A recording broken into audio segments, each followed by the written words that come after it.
Bonjour tout le monde, mon nom est Kamal, je suis un concepteur de base de données Oracle. Aujourd'hui, on va voir comment faire les validations au niveau des items ou au niveau d'une page.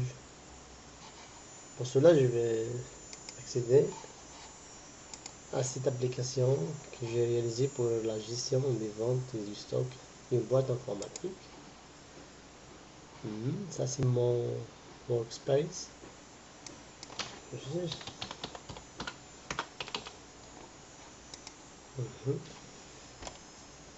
Ok, maintenant je vais exécuter l'application.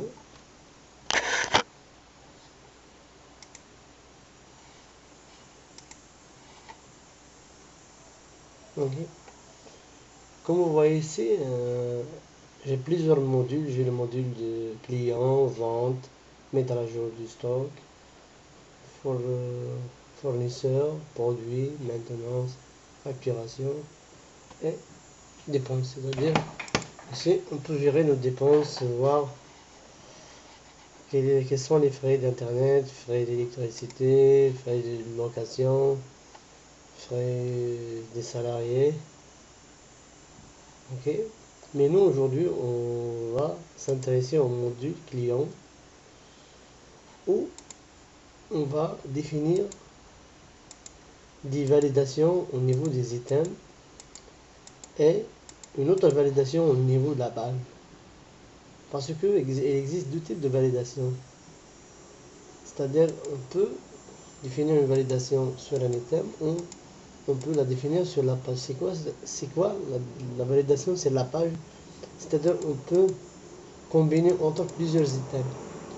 C'est-à-dire, on peut faire des conditions sur plusieurs items. Par exemple, ici, j'ai l'adresse de domicile résidentiel. Ici, j'ai l'adresse email. Par exemple, si je veux dire, il suffit juste de saisir une seule information sur ces deux items, l'un des deux, et puis je peux aller créer mon enregistrement au niveau de la table client. Ok. Si vous remarquez ici, les étoiles en rouge, ça c'est des contraintes d'intégrité de la table. C'est-à-dire lors de la création de la table client, on a dit que le champ nom is not null. On doit saisir la valeur pour qu'on puisse créer un enregistrement. C'est pareil pour le numéro de téléphone, c'est une contrainte. On peut dire que c'est des validations au niveau de la BD, au niveau de la table. Si on va essayer de créer un enregistrement au niveau de la table client, créer, hop, on a deux erreurs qui nous indiquent de saisir des valeurs au niveau du champ nom et au niveau de l'item numéro de téléphone. Nous encore, tantôt on va essayer de faire des validations au niveau de l'item prénom, adresse et email adresse. Ça sera pareil, ça va afficher un message d'erreur, va s'afficher ici pour bien aider l'utilisateur à comprendre qu'est-ce qu'il y a comme problème, pourquoi l'enregistrement ne veut pas se créer, pourquoi l'engin Apex ne valide pas la création de l'item au niveau de la BD, au niveau de la table client. Ok. Alors, si vous constatez, on a deux validations au niveau de la BD qui sont définies par des contraintes d'intégrité de la table, is not null, et l'engin Apex peut faire faire la lecture au niveau de la table et de renvoi euh, des messages d'erreur. Ça, c'est l'engin Apex qui est derrière tout ça. Alors, pour créer une validation, on doit toujours aller sur modifier la page. Ok. On a ici validation, place. Comme j'ai dit tout à l'heure, il y a une validation sur la page, il y en a des validations sur les items. Nous, on va commencer à faire une validation sur un item. Ok. Ici, on doit définir bien quel est l'item qu'on veut créer une validation dessus.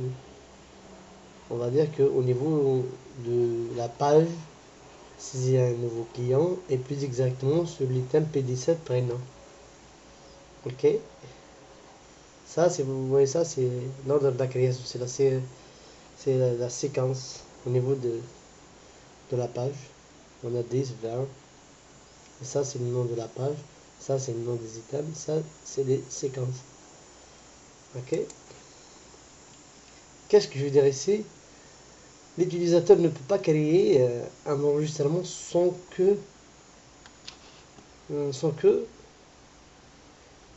qu'il nous donne de l'information sur le nom, sur le prénom plutôt. Ok.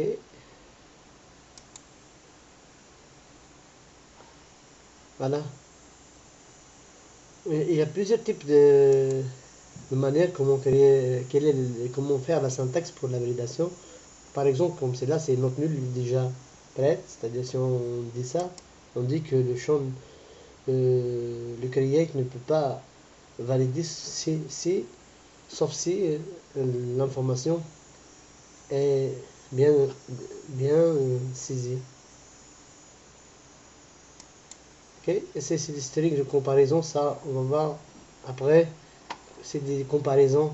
Par exemple, lorsque dans un item, je veux pas voir, je veux pas que l'utilisateur introduise des caractères spéciaux, etc. Ça, c'est pour comparer la condition et les éléments saisis dans l'item.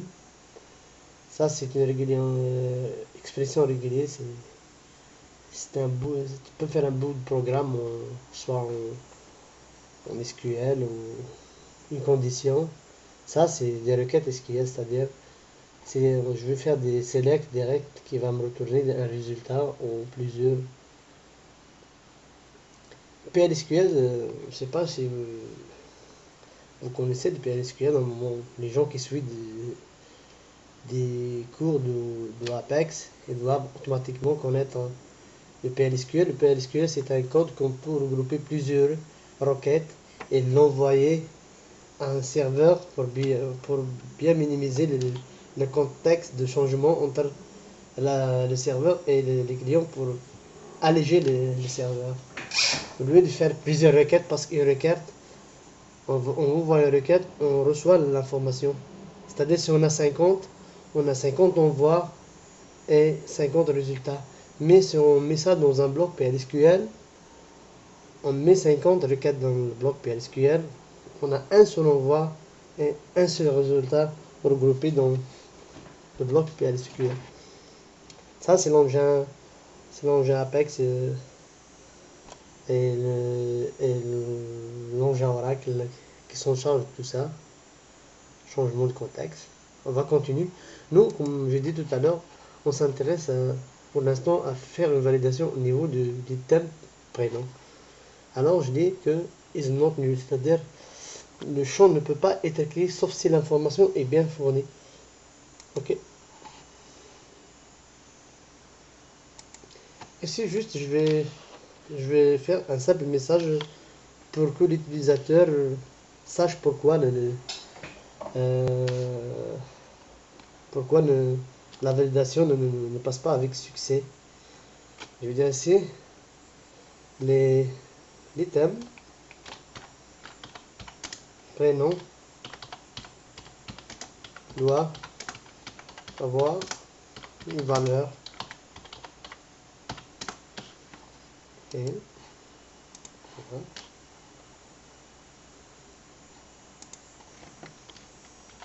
Merci.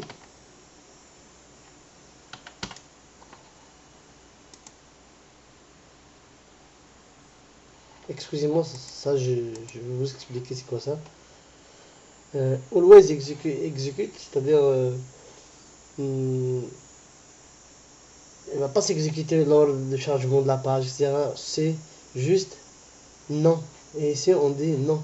On veut que la validation va s'exécuter lorsqu'on presse sur un bouton. Un bouton est quelle opération sur le create.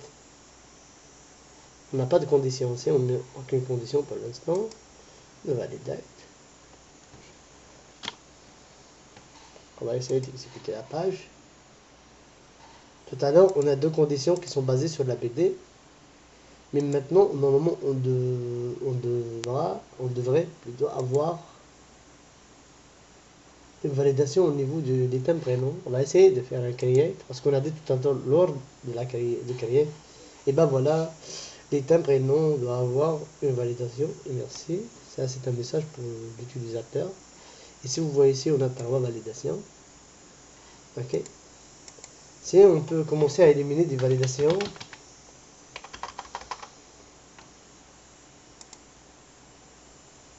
Ok, je ne vais pas fournir cette information. Normalement, lorsque je vais faire create, il nous reste deux validations. Il nous reste celle-là et celle-là, parce que celle-là, elle est vérifiée. C'est correct. On a deux. Maintenant, on va essayer de fournir cette information. Bon, ça, pour l'instant, ne sont pas vérifiés. Même soit si l'information existe, on n'est pas saisi pour l'adresse et adresse email, l'enregistrement va se créer facilement. Parce qu'il n'y a pas de validation, ou il n'y a pas une contrainte d'intégrité au niveau de la BD. Alors, ça, c'est peu importe. Maintenant, normalement, on devra avoir tout à l'heure qu'il reste une seule validation. On va essayer de faire un carrière. Et ben c'est ça, il nous reste une. Si on fournit cette information, normalement, même si on ne fournit pas ça, l'adresse, normalement, on va essayer de changer. Ok. Ok. Normalement, l'enregistrement devrait être sur la BD. Et bien, finalement, c'est vrai, voilà, elle est là. Mais les deux champs sont vides parce que l'utilisateur, c'est moi l'utilisateur, j'ai pas fourni d'informations. Et puis, il n'y a pas une validation ou une contrainte d'intégrité au niveau de la table qui va me suggérer de saisir de l'information. Ok, voilà, on a vu une validation au niveau d'un item. Maintenant, on va aller voir une validation au niveau de la page. Parce qu'on va travailler sur deux items. On va faire une condition sur deux items. Sur l'item adresse résidentielle et l'item adresse email. On va dire, nous, on a besoin au moins une information. Ça, fournir de l'information sur l'item adresse ou fournir de l'information sur l'item adresse email. On va faire une condition. Alors, ça sera une validation qui va baser sur deux items. Alors, ça devient une validation sur une page. Ok. On va aller toujours. Normalement, vous avez bien compris ce que je veux dire ici. Moi, mais même si moi je veux au moins l'un des deux soit fourni. Si vous ne me donnez pas, si vous me donnez pas les deux, l'enregistrement ne devra pas être créé, ne devait pas être existé dans la BD. Et si vous me donnez une seule information, soit l'adresse résidentielle ou l'adresse email, l'enregistrement va se créer avec succès. Même si vous me le fournissez les deux, ça pose aucun problème parce que je vais faire une condition or, c'est-à-dire ou. C'est pas et, c'est ou, c'est pas and et. Nous, on va travailler avec le or, c'est le ou.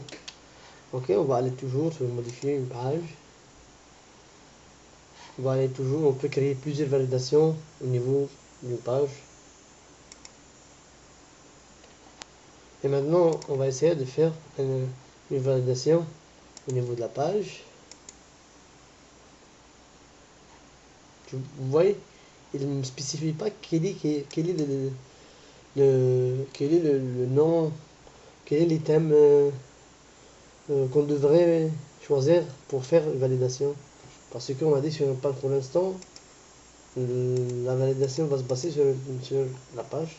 On va l'appeler valide email adresse. On les existe déjà. Ça juste un nom. C'est-à-dire je vais faire une validation au niveau de l'item email et au niveau de l'item adresse. Je vais ajouter ici résidentiel. Excusez-moi. Ça c'est des nominations mnémoniques pour que un jour c'est un autre développeur qui va checker mon code, il va direct comprendre que c'est une validation au niveau de l'item email et adresse. C'est bien pour faciliter la lecture du code et pour faire la maintenance. Ok. On va utiliser un bloc, c'est des PLSQL, on va travailler avec des items. Ok. Expression PLSQL, oui. PLSQL error, function return boolean. Ça c'est pour retourner vrai ou faux. Fonction qui va nous retourner un message. Un routeur c'est une chaîne de caractères. Nous on va faire juste une expression PLSQL. Qu'est-ce qu'on va dire? Si vous voyez ici, on a l'item adresse résidentielle et l'item adresse email. Moi, je veux voir au moins je veux avoir au moins une information. C'est pour moi, si je n'ai l'adresse email, je peux envoyer un email pour mon client. Si je n'ai pas ça, je peux au moins envoyer un courrier par la poste pour mon client. Par exemple, oui, c'est vrai, j'ai son numéro de téléphone, mais rien d'empêcher mon client de changer le numéro de téléphone. Alors, c'est bien d'avoir toutes les informations concernant les clients pour bien garder, comment dirais-je, le fidéliser, lui proposer des promotions, de lui envoyer des circulaires, la publicité, etc. Alors, qu'est-ce que je vais dire ici? Je vais dire deux points, c'est-à-dire pour getter la valeur de l'item. Deux points. P17. Excusez-moi. P17. Il faut bien écrire. Bien écrire ces items comme on le voit parce que son sens c'est à la casse. Pourquoi j'ai fait des points? C'est-à-dire pour dire la valeur. Si on ne fait pas de points, il le voit comme le nom de l'item. Mais si on fait des points, il va faire la lecture de la valeur de l'item. Je dis la valeur de l'item P17 adresse is not new. Ok. Or, comme je dis tout à l'heure, or l'autre, la valeur de point P17. Comme c'est écrit ici, email adresse. Email adresse. Or, la valeur de l'item email adresse is not new. Il suffit une seule condition est vraie, l'enregistrement va se créer facilement sur la BD. Mais si les deux conditions sont fausses, l'enregistrement ne peut pas être valide. Si les deux conditions sont vraies, automatiquement encore, l'enregistrement va se créer facilement sur la BD, au niveau de la BD. Normalement, mon code est bon. Le monde est ok. Ok. Et il y a une erreur. Adresse is not nul. Je pense qu'on doit définir. Ok, on doit définir le message pour l'utilisateur web. On va dire l'un des deux items. Entre parenthèses, on va l'exprimer. Adresse résidentielle et adresse email d'un des deux items. Voilà. avoir une valeur. Ok, c'est ça le message que l'utilisateur va voir lorsqu'il va valider la création de l'enregistrement sans qu'il fournisse au moins une information sur l'adresse résidentielle ou l'adresse email. Ok, ouais. Ok, c'est beau. Toujours on dit sur le create, c'est pas sur le cancel que la validation va se déclencher. C'est pas sur le delay parce que c'est pas intéressant. Si je veux faire un delay d'un enregistrement, sur le save apply change, c'est-à-dire c'est pas intéressant parce que c'est déjà créé, c'est bon, c'est mon enregistrement a été créé avec comment dirais-je, sans vérifier les conditions de validation. Je trouve que c'est inutile de l'utiliser sur le save, sur le delay, sur le cancel. Alors pour bien structurer sa base de données, je préfère que les validations s'exécutent au niveau du create. Lors de la création, je vais vérifier, je vais valider tous mes items, quelles sont les conditions nécessaires, etc. Ok, on n'a pas de conditions. Create validation. Ok, si vous voyez ici, on a la première validation qui est basée sur l'item. On a la deuxième validation qui est basée sur les 10 items, sur email résidentiel et email et adresse email. On va essayer d'exécuter la page. Tout à l'heure, on avait deux qui sont deux contraintes d'intégrité de la PD, de validation au niveau de la PD. Et l'autre que j'ai créé, ça fait 3. Maintenant, on vient de créer un autre. Normalement, on devrait avoir 4 validations qui vont s'afficher lors de la création d'un nouveau enregistrement. On va essayer de voir. Create. 1, 2, 3. Mais, peut-être vous allez poser la question pourquoi on a fait une validation sur les deux, mais il ne s'affiche pas. Parce que elle sait pas comment. C'est une validation au niveau de la page, mais elle s'affiche ici. Regardez. L'un des deux items, adresse résidentielle et adresse email, doit avoir une valeur bien définie.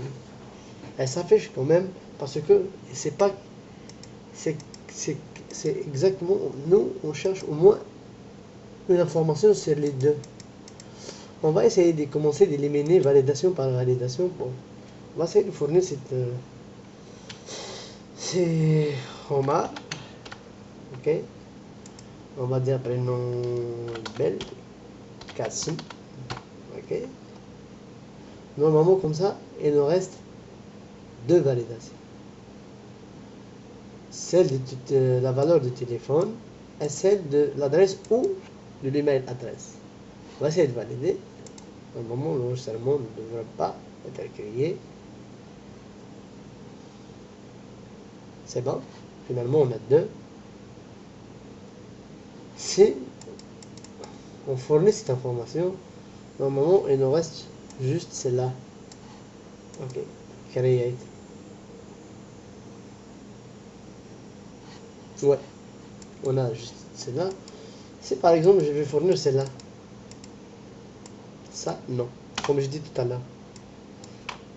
L'enregistrement va se créer avec succès parce que j'ai dit soit je veux l'information sur adresse résidentielle ou adresse email. Moi maintenant, j'offre cette information.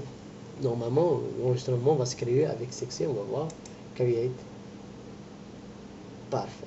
On va essayer de faire une autre simulation. On va dire carrément.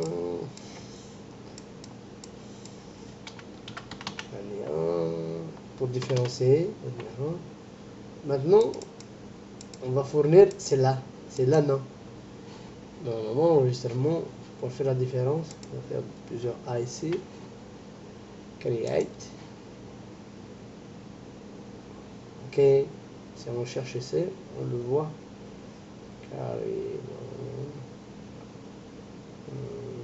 Voilà, c'est ça. Même si on n'a pas fourni l'adresse email, mais on a fourni l'adresse essentielle. Maintenant, on va essayer de faire une dernière simulation, mais en fournissant les deux en parallèle. On va faire W pour Q.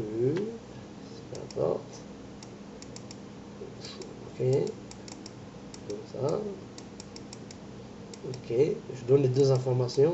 Comme je dis tout à l'heure, moi j'ai besoin d'une qui est vraie, mais si vous me donnez les deux vrais, ça me dérange pas, mais si vous me donnez les deux validations qui sont fausses, normalement, je veux pas que mon enregistrement soit s'exécuter au niveau ou se créer au niveau de la BD. Normalement, maintenant, ça va se créer encore. Ok, si on va double, elle est là. Eh ben, je vous dis merci beaucoup pour les gens qui ont suivi ce tutoriel. Et j'espère bien que j'étais un peu explicite. Et on va essayer d'améliorer un petit peu la qualité de la présentation. Parce que je suis encore débutant au niveau de, comment dirais-je, de faire des vidéos dans YouTube. Ben, merci, bye.